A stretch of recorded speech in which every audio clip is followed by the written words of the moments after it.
disent non au effort à l'esclavagisme. Je pense qu'il est grand temps que les petits médias et les grands médias puissent aussi lier leur voix aux enfants de l'Afrique noire qui se font esclavager, qui se font vendre sur le marché public comme c'était dans le temps. Je voudrais juste dire aux personnes qui me suivent sur Facebook comme quoi moi non plus je ne suis pas un produit à vendre. Je ne suis pas sur le marché vendre ma personne ou ni vendre mon âme d'ailleurs. Ce qui se fait en Libye, aujourd'hui, nous sommes en 2017, nous sommes le 18 novembre.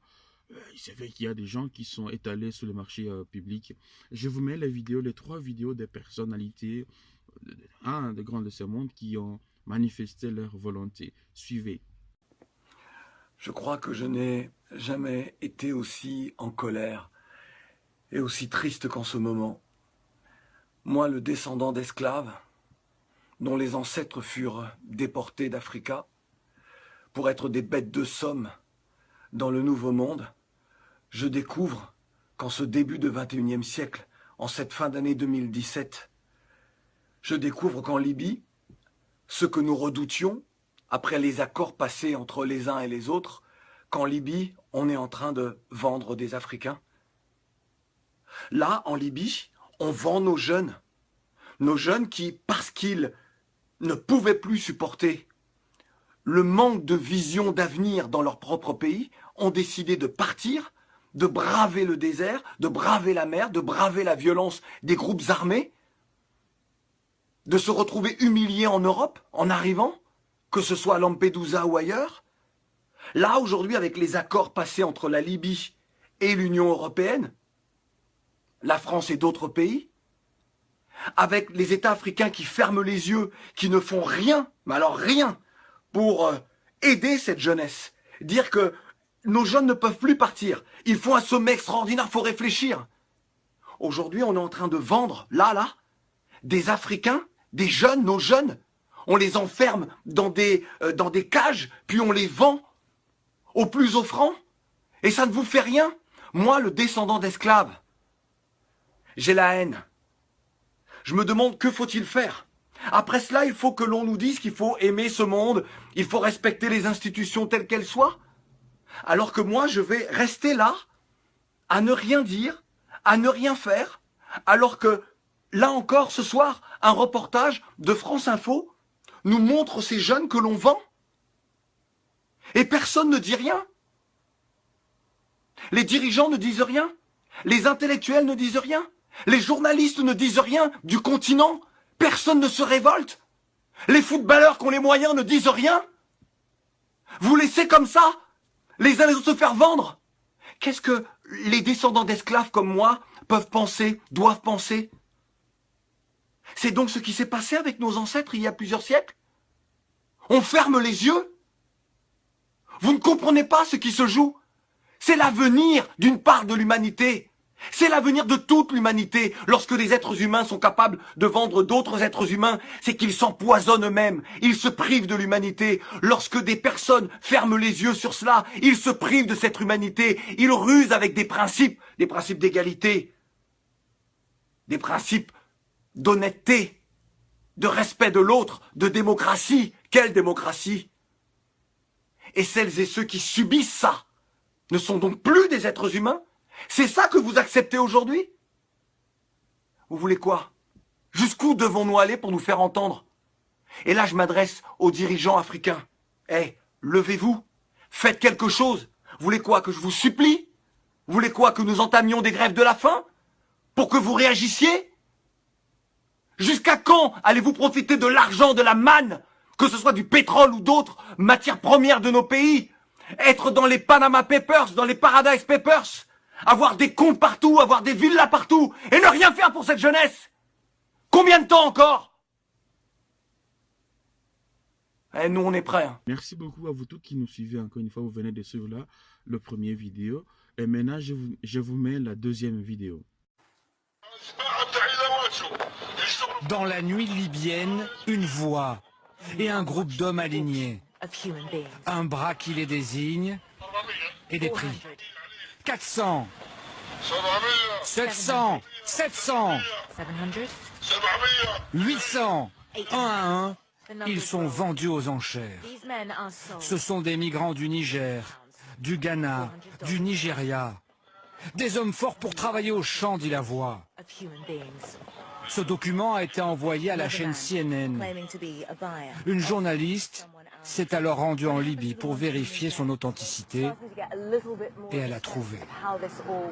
À la sortie de Tripoli, à la nuit tombée, une cour. Et à nouveau l'enchère sordide. 500, 550. L'abjecte litanie des prix. La vente va durer 9 minutes seulement pour 12 vies marchandées en dinars libyens. 350 € pour un homme musclé. La journaliste ne s'en remet pas. Honnêtement, je ne sais pas quoi dire. C'est probablement la chose la plus incroyable que j'ai pu voir dans ma vie. Depuis que la Libye coopère avec l'Europe et bloque les départs de bateaux de migrants, les trafiquants se sont reconvertis dans les enchères humaines. Des esclaves monnayés sans pitié, comme le confirme ce Nigérian de 21 ans. Oui, j'ai été vendu.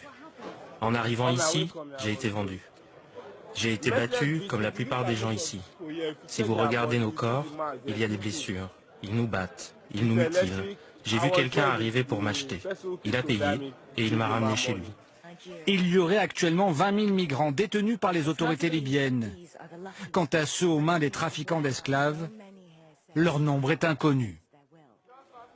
Et voilà, enfin, je vous mets la vidéo de notre cher compatriote congolais, M. Koffi Olomide, sa réaction, puisque tout le monde l'accuse, qui ne dit rien. Voilà un gars qui saute sous la... Voilà un monsieur... Ici Koffi Olomide.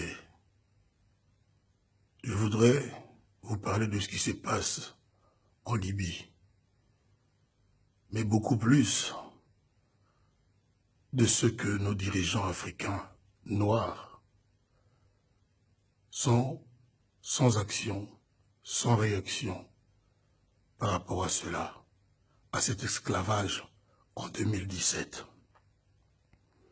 Mais je voulais quand même saluer l'initiative de Claude Issihar, notre frère, qui a déclenché cet élan de protestation auquel moi je suis très fier d'adhérer. Je voulais aussi saluer le grand frère, la superstar, Alpha Blondy, dont je suivis le discours ce jour. Je voulais épingler deux choses, au risque peut-être de vous choquer. J'ai remarqué que les pays africains du Nord se font appeler pays arabes et très peu pays africains. Moi, j'étais en Tunisie et les gens, en me souriant, me disaient « Vous les Africains, ceci, vous les Africains, cela ». Ces frères africains, mes frères africains, de mon point de vue, ne se sont jamais sentis aussi africains que nous, les Africains noirs. C'est un secret de polichinelle. Je suis désolé si je choque certains. C'est dire que si ce qui se passe en Libye, aux yeux et au su de tout le monde, se passe, c'est parce que les Africains des pays arabes d'Afrique n'en ont rien à foutre d'être africains. D'ailleurs, parmi les enfants esclavagisés, les enfants vendus, il n'y a aucun enfant tunisien, algérien, libyen, égyptien. Vous ne compterez que des noirs africains. Donc, personnellement, ceci ne m'étonne pas. J'ai souvent dit, dans mes discours, dans mes interviews, dans nombre de pays africains, que l'Union africaine n'était que rassemblement de nos chefs pour les intérêts personnels. Ça fait des années, il vous souviendra, que j'ai dit par exemple, pourquoi il y a toujours des frontières entre nos pays africains noirs?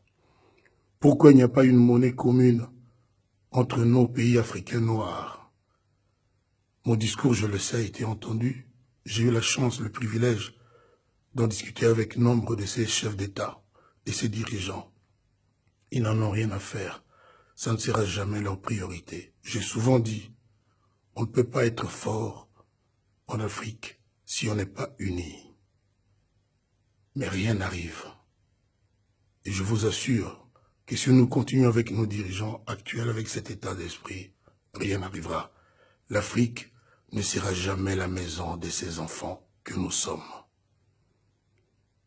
Est-ce que vous pensez que, après ce que Claudie Sierre a déclenché, après ce que Alpha Blondy a dit, et après ce que moi je suis en train de dire, quelque chose va se passer sérieusement?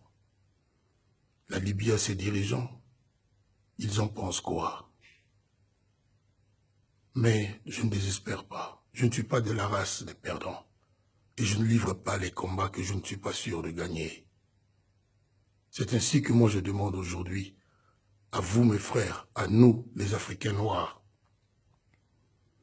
de nous prendre en charge, d'aller au combat, de montrer que nous ne sommes pas des mineurs, des moins que rien, et de ne pas laisser vendre nos enfants comme ça se fait aujourd'hui en Libye. J'ai des idées, comme beaucoup d'autres. Je préfère ne pas en parler encore publiquement, et j'appelle de tous mes voeux que je rencontre Claudie Sierre, Alpha Blondy et tant d'autres pour pouvoir en discuter. Une fois de plus, Africains noirs, sachez que vous êtes des Noirs africains et que vos frères dans l'Union africaine, du Maroc, de l'Égypte, de la Tunisie, de l'Algérie, de la Libye, de la Tunisie, ne sont pas pressés d'être vos frères. Moi, ils m'ont appelé, quand on discutait tout à fait naturellement, vous les Africains, quand vous faites ceci, quand vous aimez cela, c'est tout vous dire. Ne dormons pas sur nos lauriers. Ne laissons pas continuer cet esclavagisme en 2017. Je vous remercie de m'avoir accordé un peu de votre temps. Je m'appelle Kofi Olomide. Merci beaucoup. Donc, il se fait que toutes ces personnalités-là sensibilisent le monde pour aller aux alentours des ambassades de Libye, parce que les Libyens ont tué leur leader, leur président à l'époque, et maintenant ils s'en prennent aux petits. Le même gens qui ont martyrisé, qui ont massacré leur président, aujourd'hui ils s'en prennent à ceux qui ne sont pas présidents, surtout à moi, et ils mettent sur le marché. Je suis vraiment indigné, moi aussi, je suis indigné, je ne comprends pas, je n'accepte pas, je ne valide pas, ce n'est plus du génocide, c'est au-delà du génocide, ce qu'ils font, c'est au-delà, ça dépasse le génocide, ça dépasse l'insulte, ça dépasse l'exploitation, ça dépasse, ça n'a pas de mots, ça n'a pas de sens, des gens comme ça, des petits gens se mettent à mettre les autres, c'est comme si on le prenait, on le met aussi sur le marché, et donner un prix au plus offrant. Je suis vraiment indigné, je ne suis pas d'accord comme jeune média parce que je me suis mis sur le marché de la diffusion. Je me dois de diffuser ce genre de messages, je me dois de diffuser ce genre de propos parce que c'est trop, on n'en peut plus, on n'en peut plus. Il faut arrêter. L'Afrique noire n'est pas un supermarché. L'Afrique noire n'est pas un trou. L'Afrique noire n'est pas là pour répondre à vos besoins personnels. L'Afrique noire est là pour grandir avec vous, avec nous. Je ne suis pas d'accord. Celui qui ne trouve pas normal que MC.News TV aujourd'hui puisse aussi diffuser. Écoutez, il y a d'autres chaînes qui diffusent mieux et qui peut-être vous pouvez encore vous arnaquer, vous mettre sous le carreau. En tout cas, sur MC.News TV, je me range du côté des personnes qui prônent la paix. Nous remercions toutes les personnes qui nous suivent depuis le MC.News TV. Nous vous remercions à toutes et à tous. Je remercie Tonton Guilain. Je remercie ma chorale. Je remercie ma chorale de chez les Pères Rédemptoristes à Namur. D'ailleurs, pour cela, dans ce sens-là, je voudrais juste dire que cette chorale prépare un concert ici Je voudrais juste vous signaler que cette chorale prépare un concert à Folletombe. Il y a moyen de soutenir des personnes justement dans ce sens-là qui soutiennent les enfants d'Afrique, en particulier des enfants du Congo au Zaïre. Donc je soutiens en tout cas et je chanterai dans cette chorale le 25 novembre, d'ici là dans une semaine. Donc si tu veux voir du gospel, du bon chant, venez à Folletombe, je mettrai l'information sur Facebook. Merci beaucoup à toutes et à tous.